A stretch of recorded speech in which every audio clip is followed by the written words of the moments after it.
안녕하십니까. 세리소스 교회 성도 여러분. 많이 듣던 소리죠.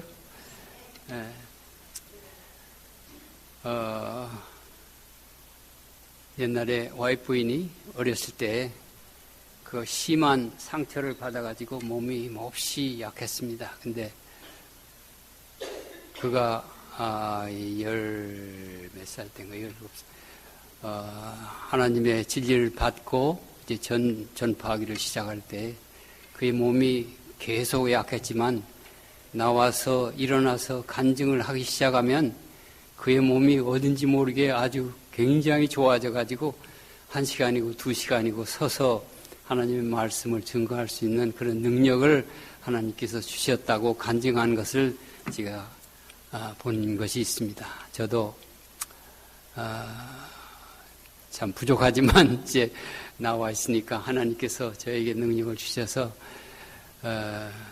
여러분에게 조금이라도 이익이 되고 우리가 서로 살아가는데 도움이 될 수 있는 좋은 말씀을 하나님께서 주시기를 간절히 바랍니다.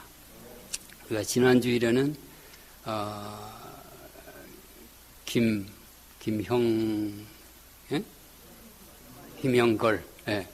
김영걸 목사님을 통해서 우리가 사경회로 많은 은혜를 받았습니다. 근데 사실 이 설교한다는 게 너무 어려워요. 목사님에게도 어려워요. 여러분 목사님들에게 감사해야 돼요. 굉장히 어렵습니다. 지난번에 우리 박영애 목사님이 오랜만에 나와서 설교를 하시면서 하신 말씀이 자기가 몇십 년 동안 교단에서 설교했지만 설교할 때마다 이렇게 너무 어렵다고 그렇게 말씀하셨어요. 근데 저는 뭐 그렇게 설교를 해본 사람도 아니고 이렇게 나오면 참 너무 부족함을 느낍니다.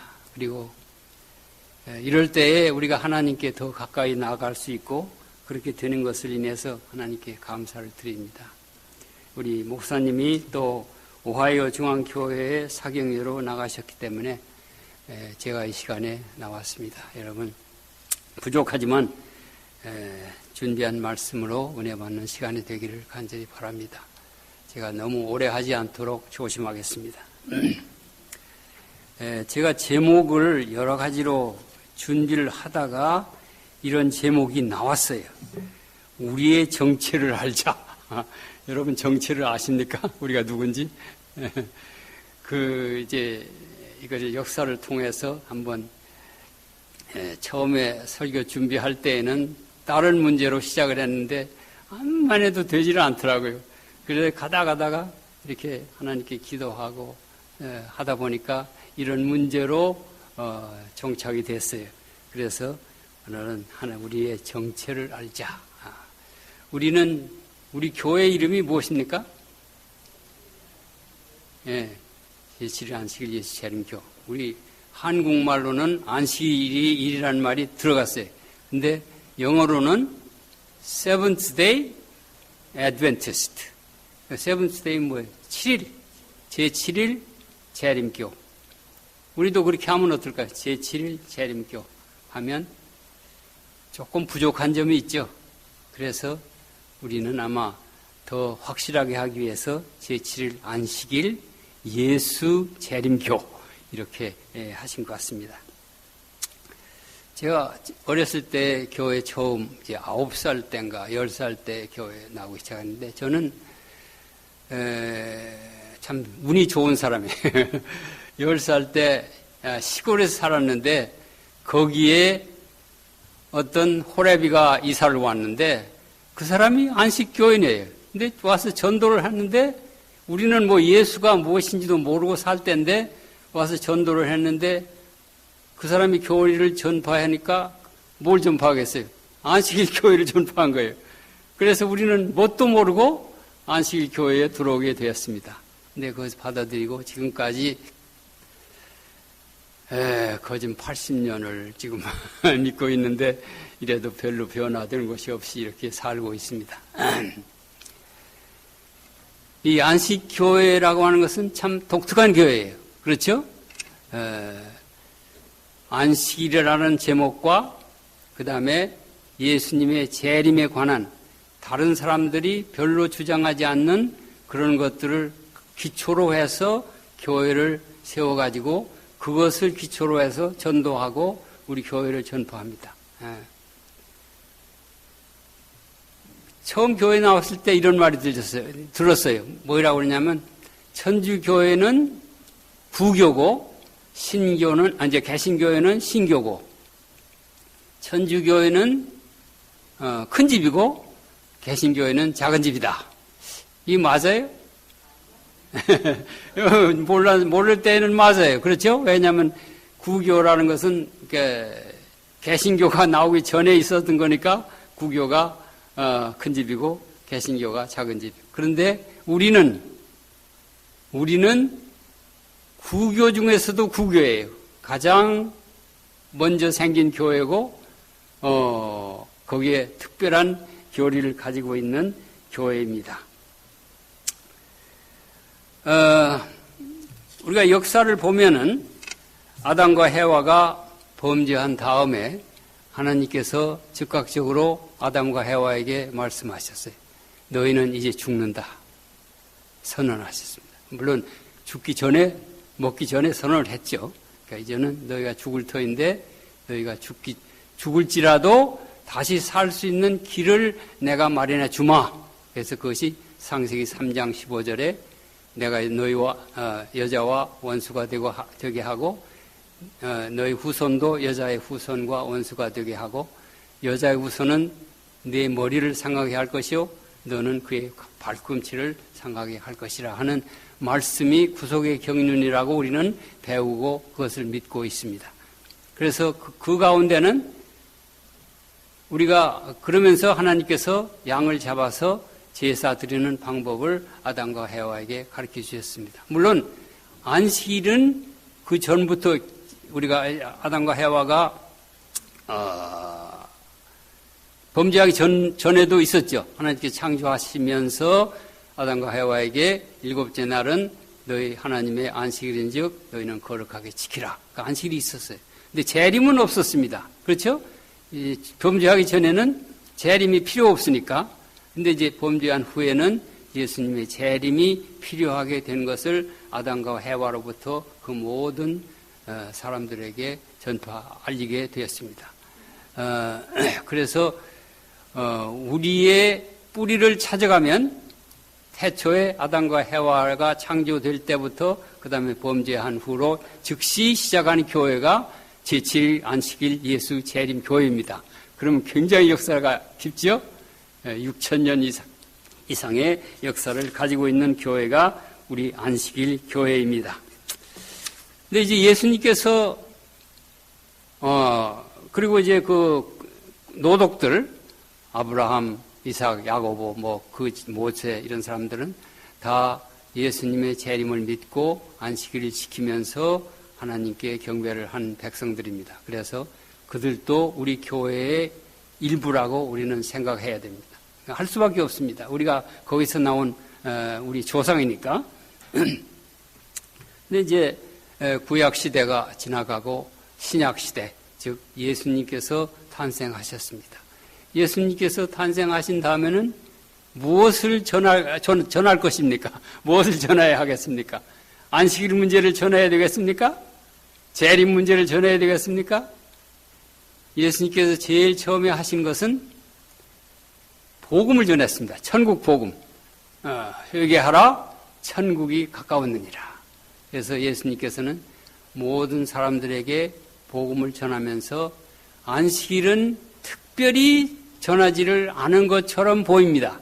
그러나 물론 예수님께서 안식일에 가서 성전에 가서 경배 드리고 한 것만은 우리가 다 알죠. 그렇지만 너희가 안식일을 지켜야 된다. 구약에 말한 것처럼 그렇게 전파하지는 않았습니다.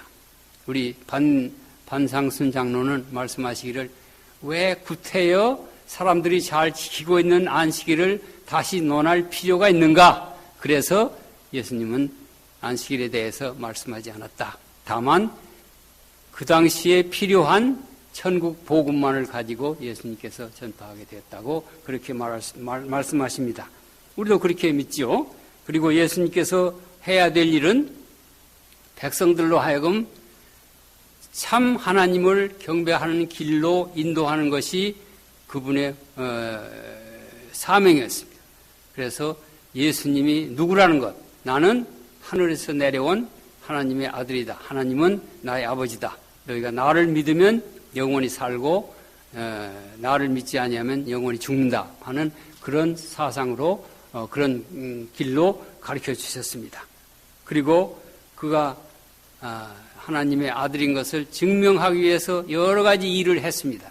그 여러 가지 일 중에는 제일 먼저 만나는 사람마다 예수님께서 온 갈릴리에 두루 다니사 천국 복음을 전파하시며 모든 약한 것과 병자를 고쳐주시고 그랬어요. 그러니까 항상 예수님은 모든 사람들에게 만날 때마다 그들의 병을 고쳐주시고 그들의 약한 것을 치료해 주시고 그들에게 더 겸해서 천국 복음을 전했습니다. 마치 6.25 동란 이후에 한국에 많은 구제품이 왔죠. 근데 그때 많은 사람들이 교회에 나왔습니다. 그것은 두 가지 목적이요. 구제품을 타기 위해서 왔고 그 다음에 구제품을 타고 온 사람에게 우리는 전도하는 책임을 할 수 있고 그래서 예수님이 하신 것과 똑같은 방법으로 우리가 그렇게 전도할 수가 있었습니다. 그러나 예수님은 그것만 가지고는 되지 않습니다. 그래서 그가 세상에 오신 목적, 내가 세상에 온 것은 너희를 위해서 십자가의 고난을 받고 피를 흘림으로 너희가 내 피의 공로로 말미암아 구원을 얻을 수 있다고 하는 것을 증거하셨습니다. 그러면서 제자들에게 점점 제자들이 들을 만한 기회가 될 때마다 자기가 어떻게 죽어야 될 것을 말씀했습니다. 이 제자들은 그 당시에 굉장히 좀 이기적이라고 할까요? 예수님께서 주시는 그 모든 능력을 바라보고 병자가 낫는 것을 보고 또 5,000명을 보리떡 5덩어리로 먹이는 것을 보고 이런 것을 보고 나아가면서 예수님을 자기의 왕으로 삼기로 결정을 하고 열심히 예수님을 추종했습니다. 그래서 예수님께서 왕이 되면 나는 적어도 무슨 장관 하나쯤은 하겠지 하는 식으로 다녔는데 뚱딴지같이 예수님께서 나는 이제 얼마 있으면 십자가에 달려서 죽고 이 세상에 있지 아니하겠다 하는 말씀을 주셨어요. 그때 제자들이 굉장히 낭망하고 어떻게 하면 이것을 좀 전환시켜서 예수님이 우리와 같이 오랫동안 계실 수 있도록 해보자고 노력을 많이 했을 것 같아요. 네, 베드로 같은 사람은 절대로 그런 일이 있을 수 없습니다. 단정하게 이 얘기를 했어요. 그러나 예수님께서는 오신 목적이 그들에게 매일 떡이나 먹이고 병자나 고치고 하시기 위해서 오신 것은 그것이 목적은 아닙니다. 궁극적인 목적은 온 세상을 구속하시기 위해서 오셨기 때문에 그럴 수가 없었습니다. 그래서 요한복음 14장 1절로 3절에 보시면 처음으로 예수님께서 제자들에게 주신 재림의 약속을 주셨습니다. 여러분 요한복음 14장 1절로 3절 왜십니까? 뭐라고 그랬어요? 응? 너희는 마음에 근심하지 말라. 하나님을 믿으니 또 나를 믿으라. 내 아버지 집에 거할 곳이 많도다. 그렇지 않으면 너희에게 일렀으리라. 내가 너희를 위하여 처소를 예비하러 가노니 내가 가서 너희 처소를 예비하면 내가 다시 와서 너희를 내게로 영접하여 그 다음에는 너희와 나와 영원히 같이 있을 것이다. 이런 말씀으로 위로를 해 주셨습니다. 이 말씀이 제자들에게만 한 말씀이 아니고 오늘날 우리에게도 해당되는 말씀입니다. 그렇죠? 우리가 여기 나와 앉아있는 이유가 그거 아닙니까? 우리가 여기 나와서 지금 보리떡도 얻어먹지도 못하고 직접 우리가 병을 낫게도 하지도 못합니다. 그러나 우리가 소망하는 것은 예수님께서 다시 재림하실 때에 하늘나라에 가서 영원히 살 수 있는 소망을 가지고 나오게 되었습니다. 그 다음에 예수님께서 승천하신 다음에는 제자들이 무슨 복음을 전해야 할까요? 물론 예수님께서 주신 천국 복음을 전해야 하죠.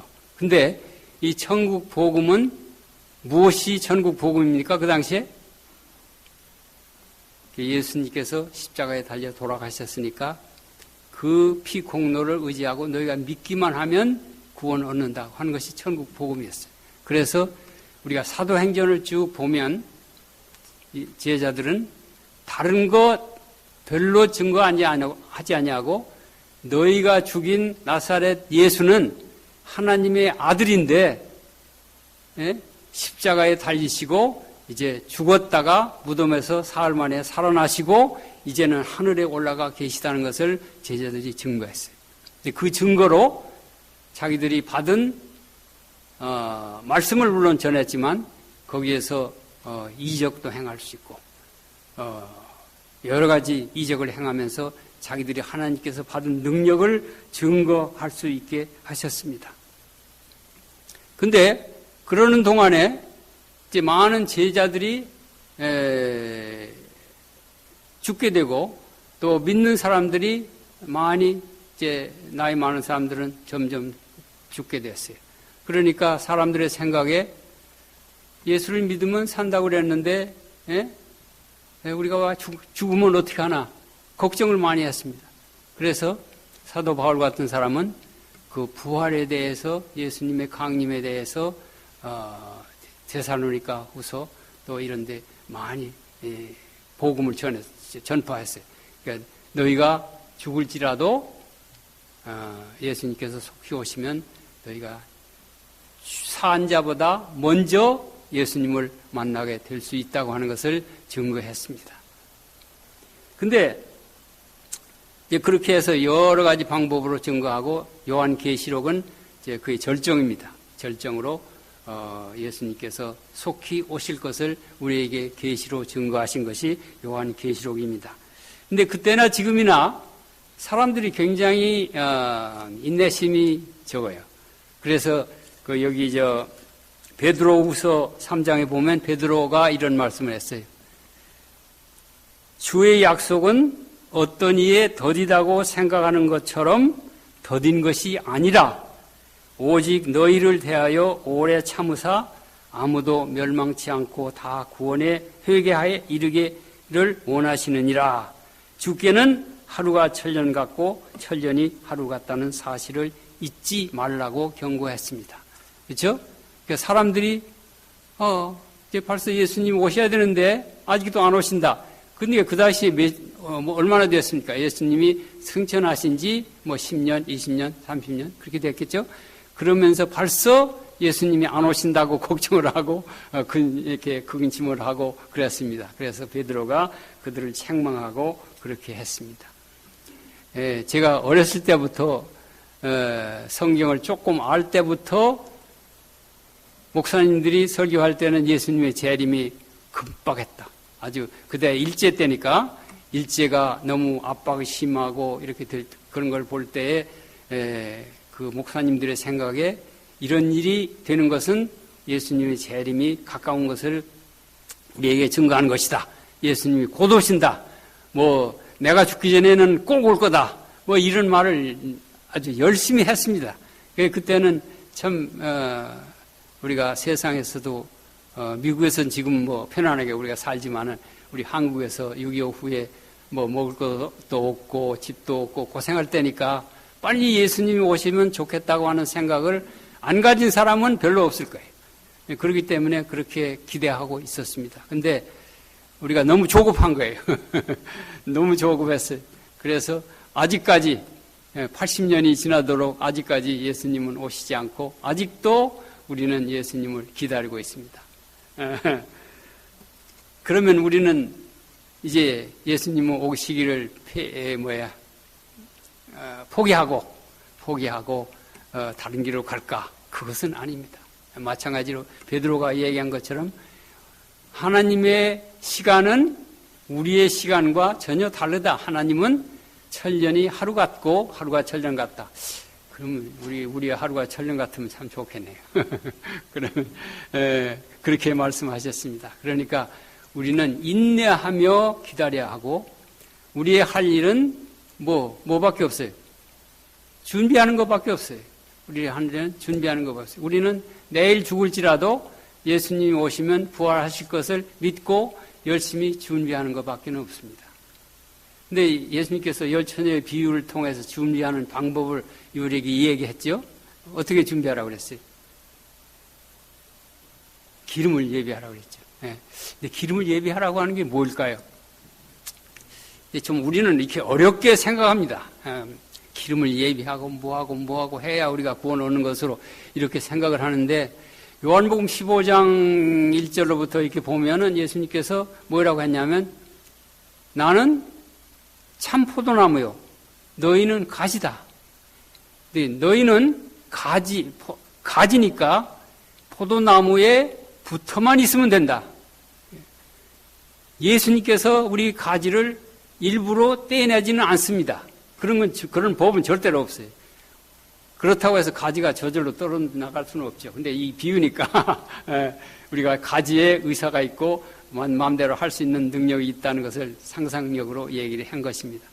가지가 포도나무에 붙지 아니하면 열매를 맺을 수 없는 것처럼 너희는 나한테 붙어 있으라. 내가 너희 안에 있고 너희가 내 안에 있으면 너희는 얼마든지 많은 열매를 맺을 수 있다고 우리에게 말씀해 주셨습니다. 감사하지 않습니까? 우리가 아무런 노력을 하지 않아도 우리가 구원 얻을 수 있는 길을 예수님께서 마련해 주셨어요.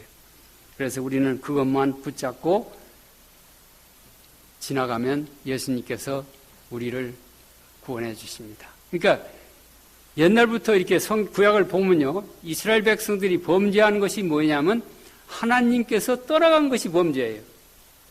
무슨 도둑질을 하고 살인하고 이것도 물론 범죄지만 하나님께서 말씀하신 범죄는 하나님에게서 떠나간 것을 범죄라고 합니다. 왜?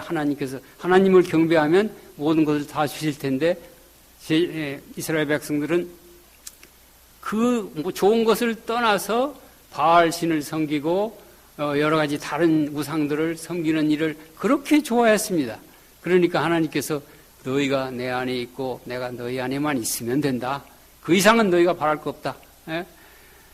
만약 그렇게 되면 우리가 나쁜 일 할 수 없죠. 그렇죠? 하나님이 지금 보고 있는데 나쁜 일 할 수 있습니까? 그러니까 우리가 하나님께 붙어만 있으면 된다고 말씀했습니다. 그 다음에 사도 시대가 이제 지나갔어요. 우리 역사니까 빨리빨리 지나갑시다. 사도 시대가 지나가면 사도들이 다 죽고 이제는 새로운 신자들이 감독이 되고 교회 지도자가 되고 그렇게 했습니다. 그러다가 이 오랜 세월을 지나면서 수세기를 지나면서 우리 교회도 많은 변천을 겪어왔습니다. 물론 핍박도 당하고 그 다음에 좋은 흥황하는 시기도 지나고 많이 당했습니다. 그러면서 교회는 많이 변하게 되고 특별히 교황권의 교회 장악으로 인해서 우리 교회는 완전하게 타락해버리고 말았습니다. 그래서 교황권은 기원 538년부터 1798년까지 전성기를 이루었는데 그 당시에는 우리 평신도는 성경을 읽을 수 없게 법을 만들었어요. 그래서 성경을 보다가 들키면 사용하는 그런 시대였습니다. 그래서 사역자들, 승려들 이런 사람들만 성경을 볼 수 있도록 그렇게 했습니다. 그래서 사람들이 어떻게 하면 천주교의 핍박을 피해서 walden스족이나 이런 사람들이 어려운 산골짜기에 돌아가면서 살고 있었기 때문에 물론 속으로 예수님의 재림을 기다린 사람들이 많이 있었겠지만 표면적으로 예수님의 재림은 거짓 사람들의 생각 가운데서 완전히 없어진 것으로 생각이 되었습니다. 그런데 이제 거기에 종교 개혁자들이 생기고 마르틴 루터나 위클립이나 또 여러 사람들이 일어나서 개혁을 하고 결국은 평신도들도 성경을 볼 수 있게 되고 거기에 성경을 연구하는 학자들이 예언을 연구하게 되고 그렇게 해서 다니엘 7장, 8장, 9장 이를 연구하면서 2300주야의 예언을 그들이 접하게 되었습니다. 그래서 2300주야의 예언을 연구한 결과 무슨 큰일이 일어났습니까? 2300주를 결과 다니엘 8장 14절에 2300주야까지는 그때의 성소가 정결하게 함을 이루리라고 예언했습니다. 그래서 그것을 다니엘 9장 24절로 26장까지 다니엘이 해석을 해 주셨습니다. 다니엘에게 하나님께서 해석을 해 주셨습니다. 시간이 너무 빨리 가네요. 2300주야의 이야기는 더 이야기할 수가 없겠습니다. 그래서 여기에 중요한 것은 2300주야는 무엇을 가르치기 위해서 하시냐면은 예수님의 탄생과 예수님이 기름 부음을 받으시고 그 다음에 십자가에 돌아가시고 결국 사도들이 전파하다가 스데반이 기원 34년에 순교를 당함으로 인해서 유대인에게 한정된 기간이 기원 34년에 마친다는 것을 알리기 위해서 2300주야의 예언을 지었고 그것을 그대로 해석을 했습니다. 참 하나님의 능력이죠. 사람들이 이걸 그대로 해석을 하고 그걸 맞췄어요. 그래서 2844년에는 예수님이 재림하신다고 믿었어요. 성소가 정결해진다고 하니까 예수님이 재림해서 지상 성소를 정결할 것으로 그렇게 생각을 했습니다. 이로 인해서 1840년경부터 아마 조금 그 전에 된 것 같아요. 말틴 루터라는 사람이 윌리엄 밀러라는 사람이 이 재림 운동을 시작했습니다. 많은 사람들이 윌리엄 밀러가 안식일 교인인 줄 알아요. 그런데 이건 아니에요. 윌리엄 밀러는 안식일 교리가 나오기 전에 침례교회인지 감리교회에서 나오신 분이에요. 그런데 그분이 재림에 대한 확신을 가지고 열심히 1844년까지 열심히 전파를 했습니다. 그래서 사람들은 큰 부흥을 일으키고 아주 흥분하고 기쁨으로 예수님의 재림을 확신하면서 기다렸습니다. 그런데 어떻게 됐습니까? 1844년 10월 22일 그들이 그 한 산 위에 모여서 예수님의 재림을 기다렸습니다. 그 10월 달이니까 추수할 때가 되었지만 사람들은 추수하는 것도 다 제쳐놓고 예수님이 재림하시면 뭐 아무 소용 없으니까요. 그래서 추수하는 거 제쳐놓고 열심히 예수님을 기다리기 위해서 올라가서 산에서 기도하고 하나님께 찬송하고 그렇게 있었어요. 근데 그날이 지난 다음에도 예수님이 오시지 않았어요. 그 사람들의 실망이라 말로 참 이루 말할 수 없는 큰 실망을 하게 되었습니다. 여러분은 생각해 보십시오. 모든 것을 다 버리고 예수님을 기다리기 위해서 준비했는데 예수님이 오시지 않으면 어떻게 되겠습니까? 그들의 믿음이 아주 산산조각이 납니다. 그래서 많은 사람들이 교회에서 떠나가고 재림운동 기구에서 떠나가고 그랬는데 그 중에 극소수가 다시금 성경을 연구해서 이것이 어떻게 된 것인지 확실한 것을 찾아내자. 그래서 성경을 연구한 결과 이것은 지상이 정결하게 되는 것이 아니고 예수님의 봉사가 성소에서부터 지성소로 옮겨지고 심판이 시작하는 시간이라는 것을 깨닫게 되었습니다. 그래서 그들이 더욱 열심히 성경을 연구하다 보니까 덤으로 무엇을 발견했냐면 안식일은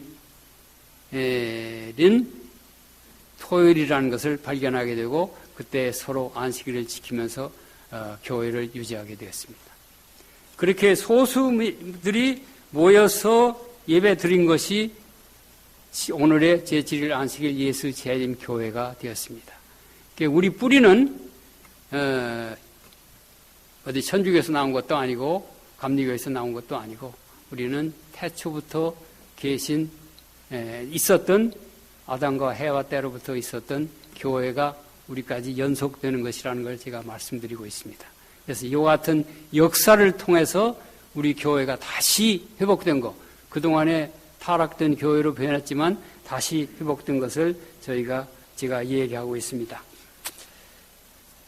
시간이 너무나 빨리 가네요. 너무 빨리 가서, 준비한 건 다 얘기는 못하고 제가 간단하게 말씀을 드립니다.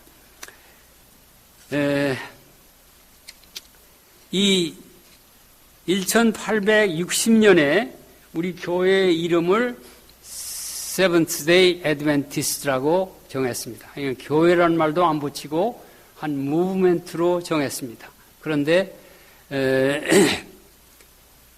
우리 교회가 이제 생기니까 재산도 생기고 교회도 생기고 하면 이걸 등록을 해야 되는데 등록할 방법이 없잖아요. 개인 이름으로 등록을 할 수가 없으니까 이름을 만들기는 만들어야 되는데 그래서 결국은 우리가 Adventist, Seventh Day Adventist라는 이름을 가지고 등록을 하자. 그래서 오늘날의 Seventh Day Adventist 철치가 된 것입니다. 사실 우리가 이렇게 보면 이 세상에 교파가 얼마나 많습니까? 수가 없이 많지요. 천주교는 좀 제쳐놓더라도 장로교, 감리교, 개신교만 하더라도 얼마나 수가 많아요. 근데 그 숫자 많은 가운데서 성경 전체를, 신약과 구약을 하나님의 말씀으로 인정하고 그대로 가르치고 그대로 순종하도록 가르치는 교회는 우리 제7일 안식일 예수 재림교회밖에 없습니다. 다른 교회에서는 부분적으로 믿고 자기네들의 교리에 맞추어서 성경을 변경 해석하고 그렇게 자기들의 맞는 것만 가지고 교인들을 가르치고 그렇게 도와주고 있습니다. 그러니까 우리야말로 정통 하나님의 교회입니다. 하나님의 교회는 제7일과 재림을 기초로 한 성경 66권을 기초로 한 교회입니다. 그래서 우리는 열심히 그 교회에 살아가고 있는 것입니다. 우리는 제7일 안식일 예수 재림 교인이 된 것을 특권으로 생각하고 또 자랑스럽게 생각을 해야 돼요. 어떤 때는 안식일 사람들이 물으면 너 무슨 교회 나가? 그러면 안식일 교회 나가. 얘기해야지 담담하지 못하게 그렇게 합니다. 할 때도 있습니다. 나 그렇게 해서는 안 돼. 우리는 당당하게 자랑스럽게 내가 안식일 교인이 된 것은 영광이요 하나님의 은혜요. 이제 모든 사람들이 다른 것으로 믿을지라도 우리는 하나님께서 가르쳐 주신 대로 믿는 안식일 교인이 된 것을 감사하게 생각하고 그대로 전파하면서 살아가야 할 것입니다. 이제 시간이 다 되었으니까 마쳐야 되겠습니다. 우리의 정체성은 성경 안에서 확실하며 의심할 여지가 없는 것을 깨닫게 됩니다. 여러분 믿습니까? 그것을 믿지 않으면 우리가 여기 앉아 있을 필요가 없어요. 우리가 그것을 믿어야 되고 우리가 그대로 될 것을 믿어야 됩니다. 그러므로 우리는 끝까지 이 진리 안에서 안식일과 예수 재림의 진리를 지키며 사는 여러분과 저가 되시기를 간절히 바라면서 이 말씀을 마치겠습니다.